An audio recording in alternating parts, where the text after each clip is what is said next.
আচ্ছা, আমরা এখন যেটা করব, ইংলিশের একটা প্রেসি করব। আমরা আগের দিন যেটা করেছিলাম, ফার্স্ট এডটা স্যাম্পল 1 করেছিলাম। তো স্যাম্পল 1 যেটা ছিল, আমি বলেছিলাম this is a reflective precis না? আমি বলেছিলাম প্রেসি কত প্রকারের হয়, একটা রিফ্লেকটিভ প্রেসি আর একটা ডেসক্রিপটিভ প্রেসি। তো আজকে আমরা একটা ডেসক্রিপটিভ প্রেসি করি, যে ডেসক্রিপটিভ প্রেসিটা কেমন হয়। দেখো বলছে এখানে 3 নাম্বারটা, তোমাদের থেকে কিন্তু আমরা টাইটেল নেব, ঠিক আছে? সেইভাবে ঠান্ডাভাবে পড়বে এবং আলটিমেটলি টাইটেলটা তোমাদের থেকেই সিলেক্ট করব। চলো কি বলছে, in old days the common needs of villagers were looked after by rich land owners. মানে আগেকার দিনে গ্রামের যারা ভিলেজার্স রয়েছে, তাদের যদি কোনো খারাপ কিছু হতো বা কোনো প্রবলেম, সব সলভ কারা করতো? ল্যান্ড ওনার্সরা। কারণ জমিদার, আমাদের প্রবলেম হলে আমরা কোথায় চলে যেতাম? জমিদারের কাছে, কারণ জমিদাররাই আলটিমেটলি সবকিছুর হত্যা করতে থাকতো। They were the natural leaders, মানে তারা কিন্তু সত্যি অর্থে লিডার হয়েছিল আমাদের জন্য, আমরা তাদেরই মানতাম এবং তাদের লিডারের জায়গায় স্থান দিয়েছিলাম। And each one had a personal interest in the welfare of own village. এটা আমার ভিলেজ, তো আমি এটাকে নিজের মতো করে গোছাবো, তাই তো? সেই জন্য তারা নিজেদের ভিলেজকে সুন্দরভাবে রক্ষা করার জন্য তারা কিন্তু ভিলেজার্সদের কমন নিড ফুলফিল করতো। They made roads, repair the temples, so that এটা so that the tanks were clean and the surroundings were healthy. তার মানে তারা রোড তৈরি করতো, টেম্পল রিপেয়ার করতো, ট্যাঙ্ক ক্লিন করতো, সারাউন্ডিংসকে হেলদি রাখতো। কারণ এইসবের জন্য টাকা দরকার, জমিদারদের কাছে প্রচুর টাকা রয়েছে, তাই তারা এই টাকা খরচা করে তারা কিন্তু এই জমিগুলো বা ল্যান্ডকে রক্ষা করতো। বলো জমিদাররা ভালো কি খারাপ? জমিদাররা ভালো কি খারাপ? খারাপ। এই আমরা এই জন্যই তোমাকে কোশ্চেনটা করলাম, প্রেসির সাপেক্ষে জমিদার ভালো তো এখনো অবধি।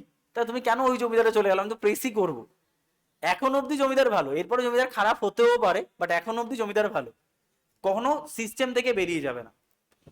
Carpenters, smiths, weavers, craftsman, all kinds lived in the village and serves both rich and poor. দেখো বিভিন্ন পেশার মানুষ, কামার বলো, কার্পেন্টার্স বলো, সবাই কি একসাথে ধনী দরিদ্র সবাইকে সার্ভ করছে, কোনো ভেদাভেদ নেই। এখন অব্দি জমিদার ভালো তো? ভালো। গ্রাম ভালো তো? হ্যাঁ ভালো।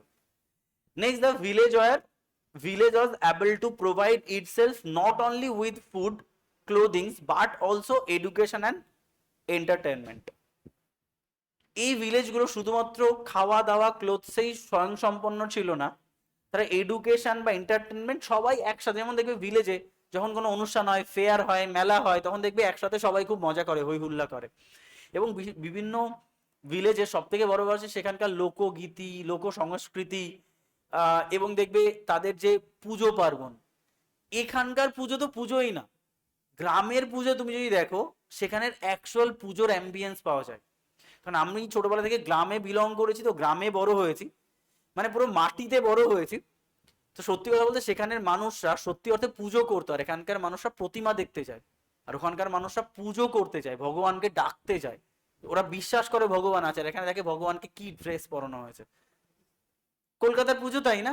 কলকাতার মন্দির দেখে যে কত সুন্দর মন্দির সাজিয়েছে, আর ওরা দেখে মায়ের মুখটা কত সুন্দর বানিয়েছে, এবং কোথায় মা রয়েছে সেটা কিন্তু ওদের প্রায়োরিটি নয়, সেখানে বসে পুজো করা যাবে কিনা সেটাই ব্যাপার। ওখানের অঞ্জলি একটা আলাদা জিনিস, আর এখানের অঞ্জলি হচ্ছে দেখোয়া, চলো অঞ্জলি দিয়েছি, ঠিক আছে? তো এটা হচ্ছে গ্রাম। চলো, এইটা হচ্ছে একটা সিনারিও। আচ্ছা, এই সিনারিওতে তোমার কাছে, তোমার কি কখনোই জমিদারকে কালপ্রিট মনে হচ্ছে? না তো। জমিদার ভালো, গ্রাম ভালো, গ্রাম স্বয়ংসম্পন্ন, সবাই একসাথে হাসি খুশি করে খেলে বেড়াচ্ছে। নেক্সট বলছে, when the landowners left the village and went to live in new growing cities, everything was changed. এই সিনারিও থেকে দেখো একটা নতুন সিনারিও চলে আসছে, যে ল্যান্ড ওনাররা ভিলেজটাকে ত্যাগ করছে এবং নতুন নতুন সিটি, নতুন নতুন শহর তারা কি করছে, সেখানে কি বাসস্থান তৈরি করছে বা সেখানে বসবাস করা শুরু করছে। কেন পড়ছি না আমি, কেন তারা কেন যাচ্ছে, ভিলেজার্সরা কেন যাচ্ছে না? তাদের কাছে প্রচুর টাকা রয়েছে, এবং তাদের কাছে অপরচুনিটিস রয়েছে, তার জন্য তারা চলে যাচ্ছে। They no longer care about the health, cleanliness, good orders of the villages because they did not live in them. এখন কিন্তু তারা আর সেই জমির কেয়ার করে না, তার হেলথ ঠিক আছে কিনা, টেম্পল রিপেয়ার করে না, রোড রিপেয়ারিং করে না, কিছুই করে না, কারণ তারা সেখানে থাকেই না।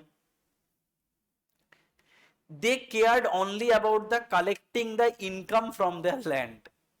তারা শুধুমাত্র গ্রামে আসে রাজস্বটা নেওয়ার জন্য, যে আমার জমিতে তোমরা থাকছো, রাজস্ব দাও, নিয়ে চলে যাচ্ছে। মানে তারা কেবলমাত্র গ্রামে আসে কিসের জন্য? তাদের ইনকাম কালেক্ট করার জন্য, এবং সেখানে বেটার অপরচুনিটিতে সেই ইনকামটা খরচা করে। As a result the village become ruined. ধীরে ধীরে ভিলেজগুলো ধ্বংস হয়ে যাচ্ছে। তাহলে বলো, আলটিমেটলি যে জমিদারকে এতক্ষণ ধরে খুব ভালো একটা প্রায়োরিটি দেওয়া হলো, তাকে পুরো কালপ্রিট বানিয়ে দিল। তাহলে বলো তো, এই পুরো প্রেসিটা মেইনলি কটা ভাগ? দুটো ভাগ। একটা হচ্ছে ভিলেজের অতীত, একটা হচ্ছে বর্তমান ভিলেজের কঠিন সিনারিও। একটা সময় গ্রামটাকে পুরো ল্যান্ড ওনাররা দেখাশোনা করতো, আর এখন ওই ল্যান্ড ওনাররা ওই গ্রামটাকেই শুষছে। তার মানে আমি এটা বলতে পারি, যখন ল্যান্ড ওনার ওই গ্রামে ছিল, তখন দেখো একটা ওয়ার্ড ইউজ করেছে, তাদের পার্সোনাল ইন্টারেস্টেই কিন্তু ওই গ্রামের দেখাশোনা করতো, কারণ তারা ওখানে রয়েছে, তো তারা তাদের জন্য রোড পরিষ্কার করতো, তোমার জন্য নয়। তারা টেম্পল পরিষ্কার করতো তাদের জন্য, কারণ তাদের নিজের একটা ইন্টারেস্ট ছিল। যদি তারা তোমার জন্য করতো, তাহলে তারা বিদেশে গিয়েও এখানে এসে করতো, তাই নয় কি? তার মানে আলটিমেটলি পুরো গল্পটা পড়ে একটাই বোঝা যায়, আলটিমেট কালপ্রিট কারা? কালপ্রিট জমিদাররা। এবং এই গ্রাম ধ্বংসের পেছনে কাদেরই ভূমিকা রয়েছে? জমিদারদের। বলো টাইটেল কি হবে? টাইটেল কি হবে তোমাদের থেকে এক এক করে আমি শুনবো। কি মাইন্ডে আসছে? আকাশ বলো, সায়ন বলো। জমিদার না, ওটা এই যে আমি যেটা বলেছিলাম, যে বলো এই পুরো সিনারিওতে সব থেকে গুরুত্বপূর্ণ একটা ওয়ার্ড কি? একটাই ওয়ার্ড, পার্সোনাল ইন্টারেস্ট। গ্রাম। গ্রাম, কারণ রেজাল্টটাকে দেখবো নাকি কজটাকে দেখবো? আচ্ছা, তুমি অসুস্থ হয়েছো সেটাকে দেখবো, নাকি তুমি জ্বরের জন্য অসুস্থ হয়েছো সেটাকে দেখবো? তুমি অসুস্থ হয়েছো, কারণ আমার কাছে তুমি কি একজন সিক পারসন। তাহলে মানে আলটিমেটলি রেজাল্টটাকে দেখবো। রেজাল্ট কার উপরে ঘটেছে? গ্রাম। জমিদারদের তো কোনো ব্যাপার নেই। তার মানে আলটিমেটলি এখান থেকে একটা ওয়ার্ড যদি ব্যাখ্যা করা হয়, তাহলে সেটা কে আসবে? ভিলেজ। তাহলে এবার তুমি যদি ল্যান্ড ওনার্স কে নিয়ে আসো, তাহলেও হয়ে যাবে ল্যান্ড ওনার্স অ্যান্ড ভিলেজ, বা land owners and their villages. তাহলে তুমি এখান থেকে দুটো ওয়ার্ডকে যদি প্রায়োরিটি দাও, তাহলে একটা হচ্ছে ভিলেজ আর একটা ল্যান্ড ওনার্স। একটা ওয়ার্ডকে প্রায়োরিটি দাও, তাহলে সেটা ভিলেজ। একটা ওয়ার্ড দিয়ে তুমি যদি প্রেসি করো, তাহলে এমন ভাবে মানে টাইটেল করো, তাহলে সেটা যেন ভিলেজের ট্র্যাজেডিকে প্রকাশ পায়। The story of a village, এটা বলতে পারি। The tragedy of a village, ভিলেজের দুঃখের কথা। এই একটা ওয়ার্ড দিয়ে বললে ল্যান্ড ওনার না আসলেও চলবে। আর যদি নর্মাল কমন সেন্স যাও, ভিলেজ অ্যান্ড ল্যান্ড ওনার্স হতেই পারে, নো প্রবলেম। বলে আর কিছু আছে? আর কোনো?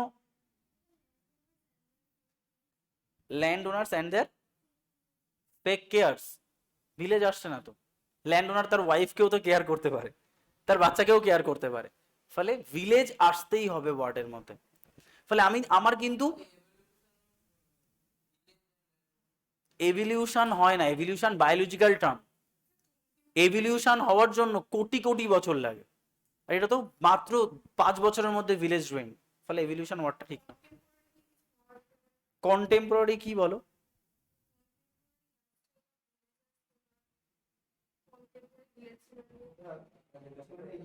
ভালো হবে না।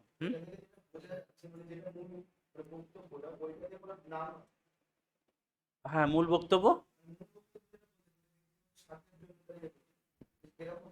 হ্যাঁ, হতেই পারে। আমার কাছে সব থেকে বেস্ট টাইটেল হচ্ছে ট্র্যাজেডি অফ এ ভিলেজ। একটা ভিলেজের দুঃখের কথা। হ্যাঁ, এখানে তোমার ল্যান্ড ওনার নেই, কিন্তু এটা এত মনকে টানছে না যে এটাই আমার টাইটেল হবে, ঠিক আছে। আর ট্র্যাজেডি অফ এ ভিলেজ এটা কিন্তু সত্যি সত্যি অর্থে 70% আত্মাকে কভার করে, কিন্তু ল্যান্ড ওনার্স অ্যান্ড ভিলেজ কিন্তু 100% আত্মাকে কভার করে। বাট তারপরে আমি এটাকে দেবো কেন, তোমাকে বলেছি যেটা শুনতে ভালো লাগবে সেটাই সেটাই সাহিত্য, তো এটাই করো, তাহলেই সুবিধা হবে। Relationship between land owners and village করতে পারো, অনেক বড় হয়ে যায় ব্যাপারটা, অনেকটা মানে অনেকটা ডিটেল হয়ে যাচ্ছে, আমার কিন্তু ভালো লাগছে না জিনিসটা। তোমার যদি ভালো লাগে তো তুমি দাও, কোনো ব্যাপার নাই, তোমার যেটা ভালো লাগছে সেটাই রাইটিং এ লেখো, সেটাই ঠিক, ঠিক আছে।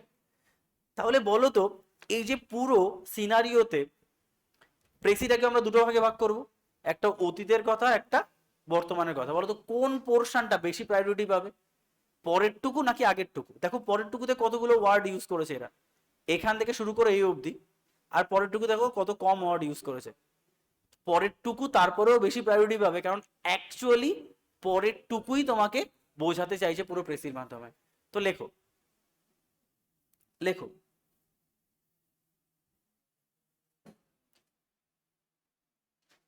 এটা হচ্ছে তোমার ইন ওল্ড ডেজ না, লেখো। ইন পাস্ট টাইম বাংলা লিখে দেবো, বাংলা লিখে দিই, তাহলে একটু ট্রান্সলেশনও হয়ে যাবে আমাদের, একটা ট্রান্সলেশন হয়ে যাবে, পরে ওটা বাংলাটাকে বাদ দিয়ে দেবে। লেখো, প্রাচীনকালে জমিদাররা গ্রামে বসবাস করত। প্রাচীনকালে জমিদাররা গ্রামে বসবাস করত। একদম দেখো এরম ভাবেই বানাচ্ছি, কারণ প্রাচীনকালে জমিদাররা গ্রামে বসবাস করত, তাই তারা নিজেদের স্বার্থে, এই যে পার্সোনাল ইন্টারেস্টটাকে নিলাম, নিজেদের স্বার্থে গ্রাম দেখাশোনা করত, তাই তারা নিজেদের স্বার্থে গ্রাম দেখাশোনা করত। বলতো এখানে এক্সাম্পলস বাদ যায় তো, বলতো এখানে এক্সাম্পলস কি কি রয়েছে? তারা রোড রিপেয়ার করতো, বা তোমার টেম্পল রিপেয়ার করতো, তারপরে আরো কি কি রয়েছে, কার্পেন্টার, স্মিথস, উইভার, এগুলো সব এক্সাম্পলস না, এগুলো সব বাদ যাবে। তাহলে আমরা দেখো তারা রোড রিপেয়ার করতো বা টেম্পল রিপেয়ার করতো, এইগুলোকে আমরা একটা ওয়ার্ডে কি করব, তারা গ্রামগুলির দেখাশোনা করত এবং গ্রামের উন্নয়নমূলক কাজ করত, এবং গ্রামের উন্নয়নমূলক কাজ করত।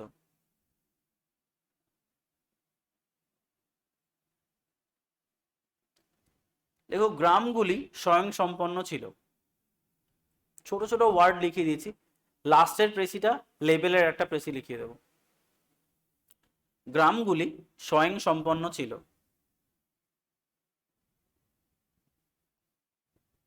কিন্তু শহর সভ্যতা জন্ম নিলে শহর সভ্যতা জন্ম নিলে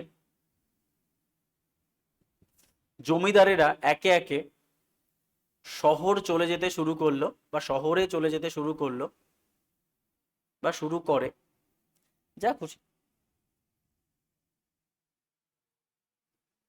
শুরু করে।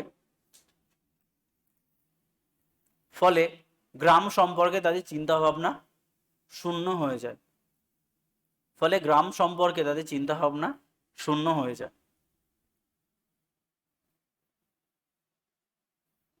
বা গ্রাম সম্পর্কে তারা আর কোনো চিন্তা ভাবনা করতো না, তারা শুধু শোষণ করত, বা তারা গ্রামগুলিকে শোষণ করত। শোষণ মানে রাজস্ব, এই কারণে গ্রামগুলি ধ্বংস হয়ে গেল, এই কারণে গ্রামগুলি ধ্বংস হয়ে গেল, বা আস্তে আস্তে গ্রামগুলি ধ্বংস হয়ে গেল।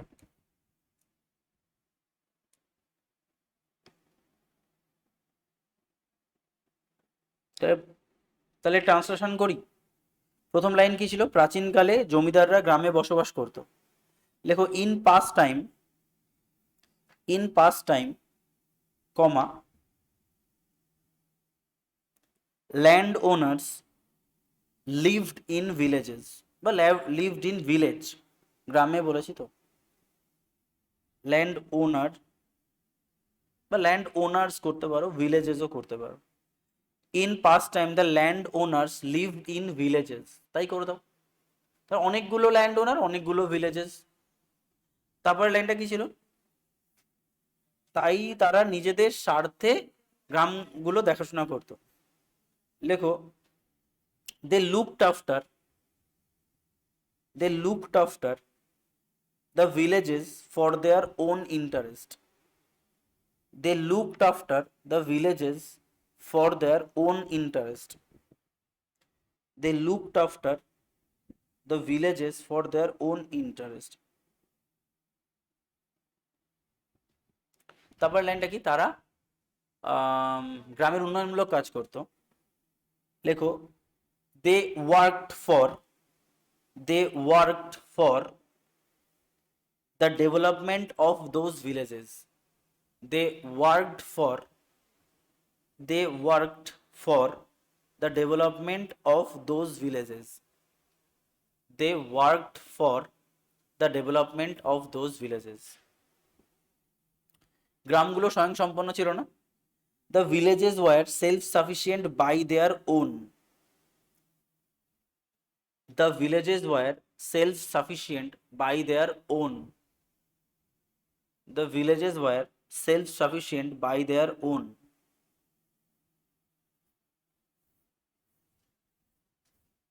তারপরে কি বলা হয়েছে? যখন ধীরে ধীরে গ্রাম তৈরি মানে শহর তৈরি হলো, তখন ওদের চিন্তা ভাবনা শূন্য হয়ে গেল না। এটাকে লেখো, when cities and township started growing.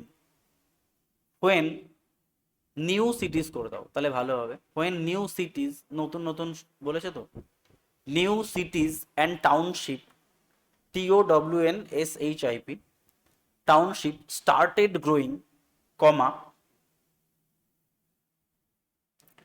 the landowners started shifting there. The landowner started shifting there.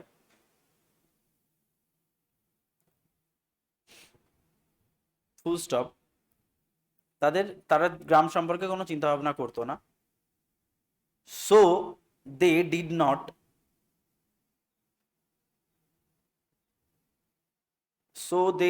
not কি করা যায়? কেয়ার করে দেবো। So they did not care about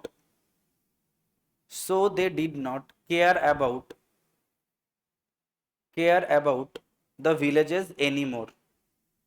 So they did not, দেখো এই ওয়ার্ডটাকে নিলাম কিন্তু আমি এখান থেকে, care about.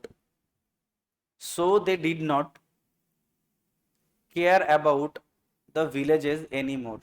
লাস্ট লাইন কি ছিল জানো? তারা শুধু গ্রামগুলোকে শোষণ করতো এবং ধীরে ধীরে গ্রামগুলো ধ্বংস হয়ে যায় না। They only exploited the villages.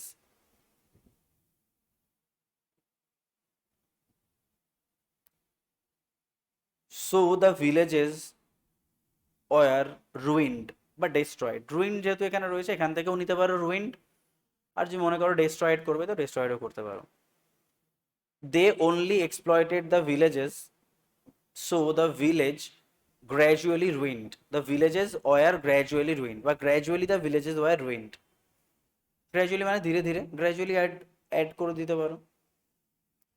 So the villages were ruined. Clear? তাহলে এটা হচ্ছে তোমার ডেসক্রিপটিভ প্রেসিং। বোঝা গেল? তাহলে ডেসক্রিপটিভ প্রেসিং কিন্তু খুব ইজি হয়, জাস্ট নিজের মতো করে জিনিসটাকে সাজিয়ে দিতে হয়। তো তোমরা যেটা করবে, তোমাদের দুটো কাজ থাকবে। একটা হচ্ছে 2 নাম্বারটা, এটা কি রিফ্লেক্টিভ প্রেসি, হোমওয়ার্ক, আর এটা তোমার ডেসক্রিপটিভ প্রেসি, হোমওয়ার্ক। দেখো এটা কিন্তু কি করে আমাদের লেটার বা রাইটিং আবিষ্কৃত হলো তার একটা ডেসক্রিপশন রয়েছে।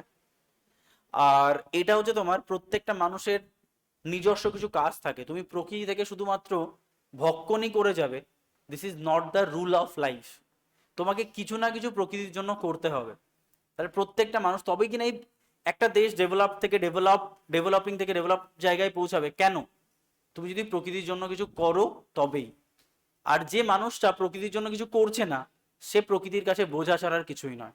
তো এটা নিয়ে তার মানে কি একটা রিফ্লেকশন রয়েছে, তাহলে এটা তোমরা বাড়িতে করবে, আর এটাও তোমরা বাড়িতে করবে, দুটো করবে, দুটো আলাদা আলাদা দিনে আমরা একে তোমাদেরটা শুনবো এবং দেন আমরা এটাকে লিখিয়ে দেবো। ঠিক আছে, চলো।